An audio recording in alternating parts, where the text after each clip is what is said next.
We are here today to talk about millions of desperate families. Families so cut off from civilization that they don't even know that a day like this exists on their behalf. Millions. And numbers can illuminate, but they can also obscure. So I'm here today to say that refugees are not numbers. They're not even just refugees. They are mothers and daughters and fathers and sons. They are farmers, teachers, doctors, engineers. They're individuals, all. And most of all, they are survivors, each one with a remarkable story that tells of resilience in the face of great loss.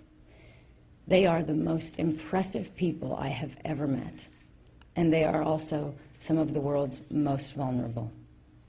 Stripped of home and country, refugees are buffeted from every ill wind that blows across this planet. I remember meeting a pregnant Afghani woman in a completely abandoned camp in Pakistan.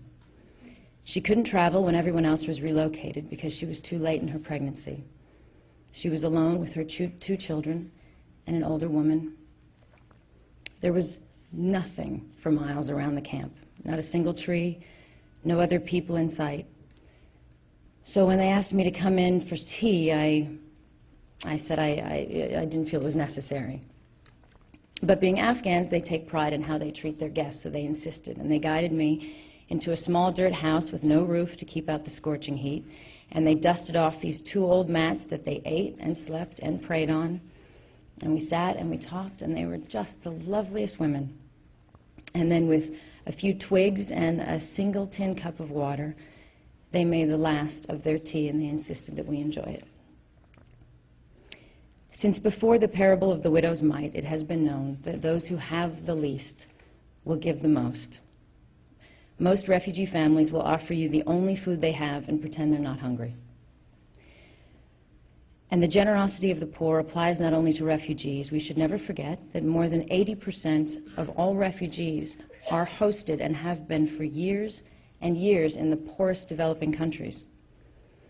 Pakistan, a country now facing a crisis with over 2 million of its own people displaced, is still hosting 1.7 million Afghans and has hosted millions of Afghan families for nearly 30 years.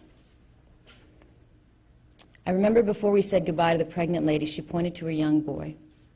He had a dusty face and the brightest green eyes you've ever seen, but such a sad look, and she explained that he's always asking for more food, and it hurts her to say that they have nothing.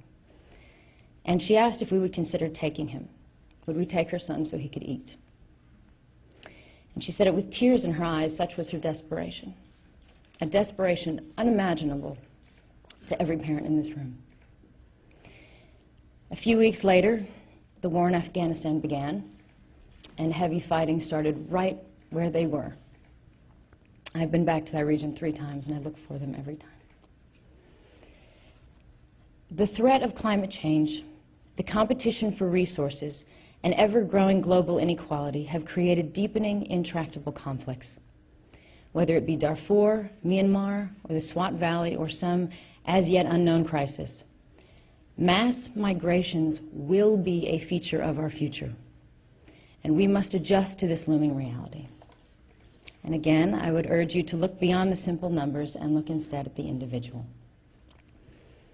I remember in Tanzania, I met a child in a tent. He sat on the dusty floor. He'd been shot in the back and left paralyzed. And he crawled forward to shake my hand. He was no more than 15. He had big, pretty eyes and a big, wide, sparkling smile. And after all he'd been through, was full of laughter and love. Later that night, I asked why he'd not been taken to a hospital or at least given a wheelchair. And I was told that the boy's entire family had been killed, so there was no one to look after him. And he'd not been accepted for asylum in a third country. And the aid workers had spent the money they could, but they didn't have any more. And I thought about him all night, and I wondered what I should do. And then I remember the next day I walked through the camp, and I saw more victims of war. I saw small children full of hunger and fear, crying mothers, wounded fathers. I saw a sea of humanity, all desperate, all deserving. There were hundreds of thousands in that camp, and there are millions around the world. And at that time, I felt hopeless and overwhelmed by the realization of the magnitude of the problem.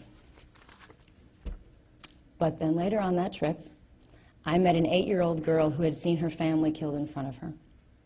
And she'd grabbed her baby brother, and she ran into the jungle and survived, terrified and alone, for 2 weeks.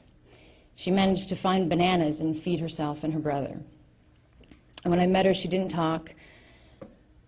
She just rocked back and forth, and I kept trying to tell her how brave we thought she was, and she just stared out the window. And a year later, I came back to that same camp, and I saw her again.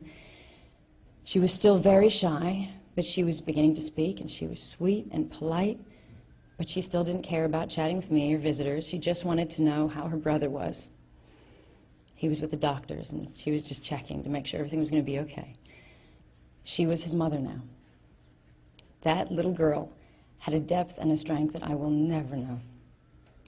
And on that trip, and many that followed, I came to know refugees as not only the most vulnerable people on earth, but as the most resilient.